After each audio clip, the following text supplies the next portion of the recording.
daw pong ginagawa ng kampo ni Vice President Sara Duterte, ito daw po ay isang paraan ng pag-alantana sa proseso mga kababayan ng impeachment. So ibig sabihin, ang gusto pong gawin ng kampo ni Sara Duterte kaya tumatakbo-takbo sa Korte Suprema para po mga kababayan i-delay yung proseso ng impeachment ni Sara Duterte. So ngayon ito, pakinggan po natin itong nakita nating balita galing po sa UNTV News and Rescue. Sabi po dito, umanay ginagawang antala sa proseso ng impeachment ng kampo ni VP Sara Duterte, ikinakabahala daw po mga kababayan. Bakit daw? Ito, pakinggan po natin.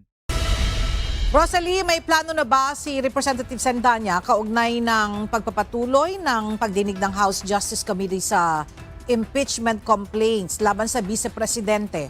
Ella, isa si House Deputy Minority Leader at Akbayan Party List Representative Percy Sandanya sa mga inaasahang susuri sa mga dokumentong ipinapasapina ng House Justice Committee kaugnay ng pagpapatuloy ng pagdinig sa impeachment complaints laban kay Vice President Sara Duterte sa April 14. Kabilang na rito yung statements of assets, liabilities, and net worth o SALNs ng Vice Presidente. Yan talaga din yung isa sa palaisipan sa akin mga kababayan kung bakit takot na ipakita yan. Kung bakit tila kinakabahan si Vice President Sara Duterte pagka pinag-uusapan mga kababayan yung kanyang salin, yung paglobo ng kanyang kayamanan.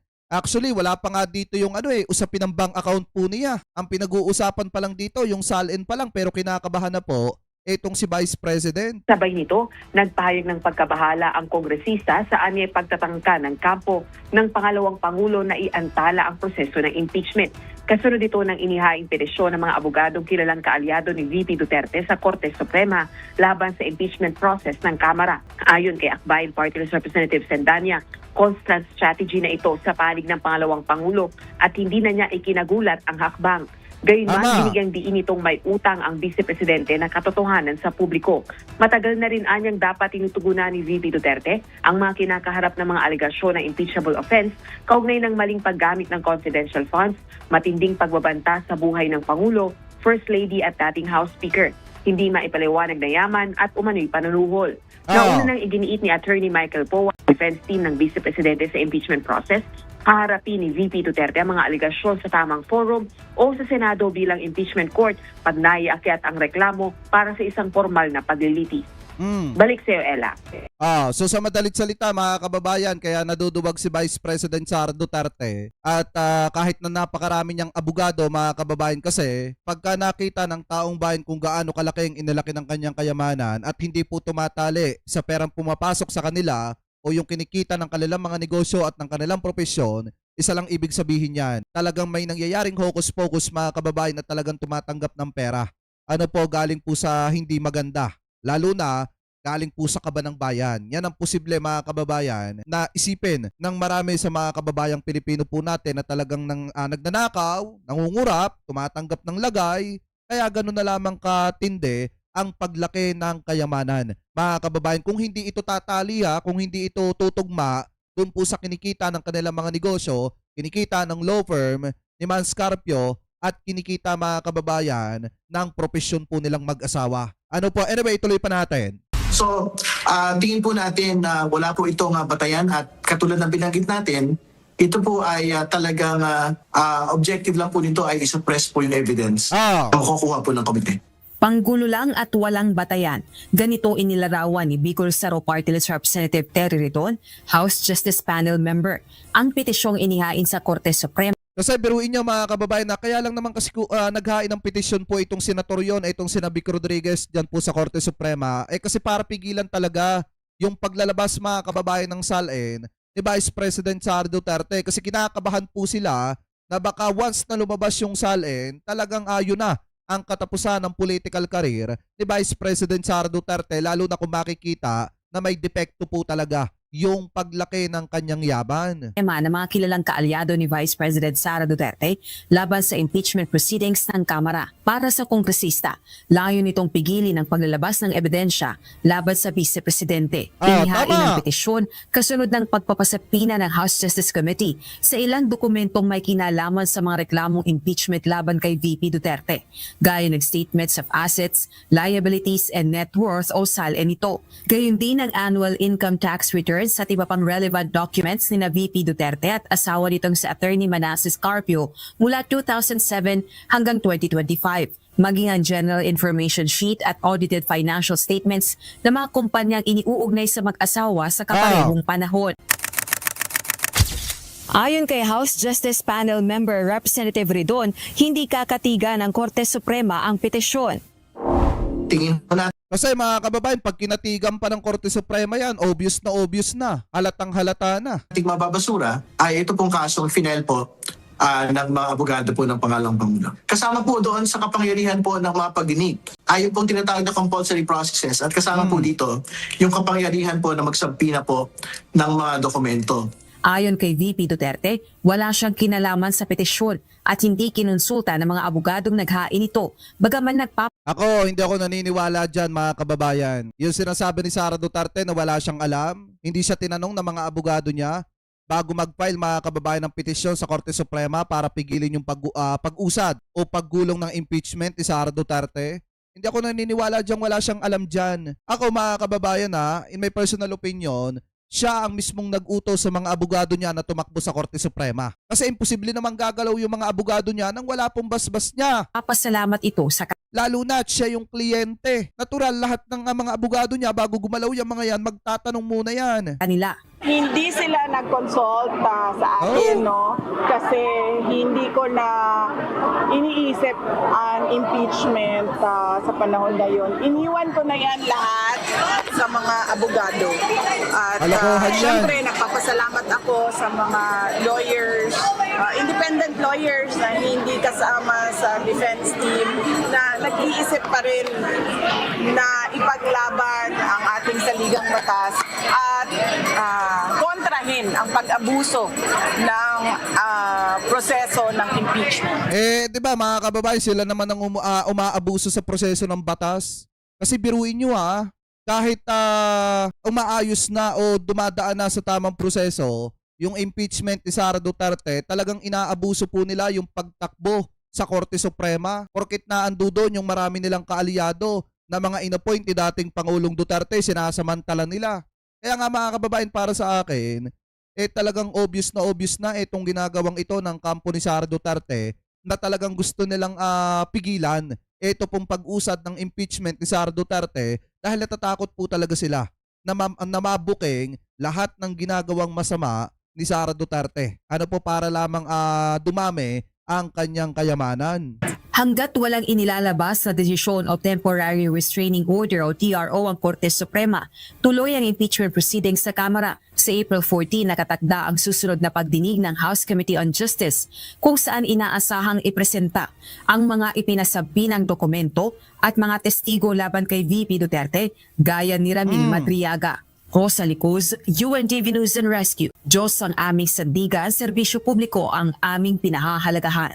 Saka ang isa pa dyan mga kababayan kung sinusubukan nilang pigilan yan, ano tawag nyo dyan? Diba? Ano tawag nyo dyan kay Sara Duterte kung sinusubukan nilang pigilan yung pag-usad ng proseso ng impeachment? Diba ang tawag dyan duwag? Takot humarap sa pananagutan. So paano niya papapanagutin yung mga kurap kung siya mismo ayaw niyang humarap sa pananagutan mga kababayan? Kaya ako naniniwala din ako na tama rin itong sinasabi dito sa segment mga kababayan ng with due respect na kung saan itong si Sara Duterte literal po talaga na duwag at takot humarap sa pananagutan. Oo nga. Well, ang makikita natin dito, 'di ba?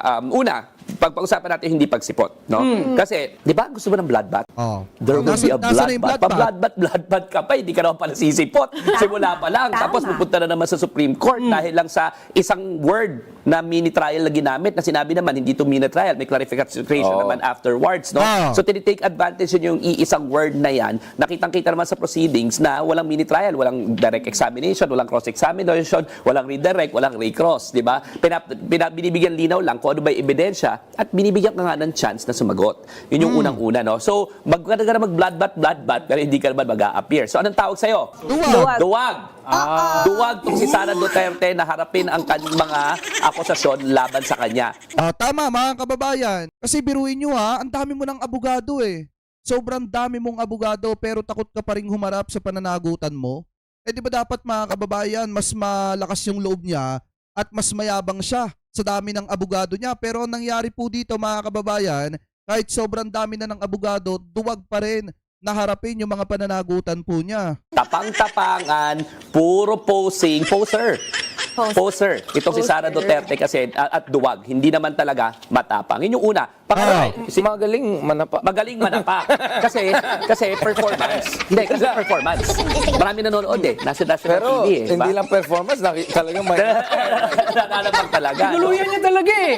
Pero, ano yung sabi mo kanina, Richard? Ikaw nagsasabi eh. Amlak. Actually, matagal na may inisip yun, di ba? Dapat noon pa, AMLAC goes up against any yung mga anomalous na mga pangyayari. Bakit, what is the legal process pa for them to get going? Eh, napaka-importante nga dapat yan na mas ako Follow the money, di ba? Oo, Yun follow yung- the money. yun Nga yung rule eh. purpose Yun eh. rule Yung of purpose ng AMLC, di ba? So ang nangyari, di ba, pinasampina na ng House yung bank record supposedly tsaka yung AMLAC, no? So makikita na natin dito again, despite the fact, tira mo, dati hiningi ko yung SALN ni Rodrigo Duterte tsaka ni Nung Sara nakakulong Duterte. pa siya. Oo, nung nakakulong pa, ay nung pangulo pa siya. Oo. Presidente pa siya, hinihingi ko na yung SALN nila, hindi binigay. Di ba? Sabi, di ba, kasi yung ombudsman noon, napakagulo, si Martires. Hindi siya magulo. Ay, may ombudsman ba nun? Wala siyang ginagawa. Oo, walang ginagawa. Anong walang Figurine. figurine? Hindi. Actually, hindi Martires, si figurine eh. Martires. Ano eh. Pader. Pader. Pader. Oh, kasi Protection. pinipigilan pa po yun. No? Oo. Shock absorber. Oo. Buti na lang ginawa ni Boying, nilift yung ombudsman order number 1 niya. So, Correct. himasmasan ng taong bayan, ang lahat ng mga decision makers sa tama naman, yan ang sang-ayon sa konstitusyon, no? Sa ating saligang batas, tsaka sa ating mga batas, no? Na dapat binibigay yung iyong SALN. So ngayon, makikita na raw natin yung SALN. At makikita na rin natin yung bank accounts. Kahit na ayaw ni Sara Duterte po, may man ng waiver, eh hindi naman pwedeng brat-brat ka na lagi ikaw na susunod. So, sa wakas, sana magkaroon ng lakas yung ating mga institusyon, yung House Committee on Justice, sana magkaroon ng lakas ng loob yung mga congressman na maiakyat ito sa Senado. Tama. But definitely, ang incriminating dito ay yung Kasi sa totoo lang mga kababayan, maliwanag pa sa sikat ng araw sa ginagawa pong ito ng kampo ni Vice President Sara Duterte. Kasi kung mapapansin nyo naman, wala na talaga silang balak na maki-operate pa sa ginagawang investigasyon ng Committee on Justice. Malaki po talaga ang posibilidad na ma-impeach po sa pangalawang pagkakataon si Sara Duterte sa Kamara. Ano po, maniwala kayo mga kababayan, may impeach po talaga yan sa Kamara kapag ka pinabayaan nila at hindi nila pinansin itong nagaganap na proceedings na ito ng impeachment ni Sara Duterte diyan po sa Kamara. Anyway, tuloy pa natin. bank accounts. No? Yung bank Yun accounts. nga, sa tingin nyo, that will affect her, ano ba yung trust rating? Yeah, that will have an effect on trust Malaki. rating. Ano sa tingin mo, Cheska, di ba? 51% ang 51% kanyang na dissatisfaction, di ba? Ay, negative, trust, walang tiwala sa Walang tiwala. Ako nagtataka lang ako Tayo naman, napakahirap namang kunin yung impormasyon na yan. Wala namang namilit sa mga public officials natin na maupo sa pwesto. Tama. Bakit ang hirap kalkalin? As a matter of process, but yung bank secrecy, kailangan pa natin makaawa at dadating pa sa point na kailangan pang i-apply. Hindi ba dapat pag public official kayo, hindi nag-a-apply sa iyo yung bank secrecy? Actually, nag-a-apply lang siya, pero pwede siyang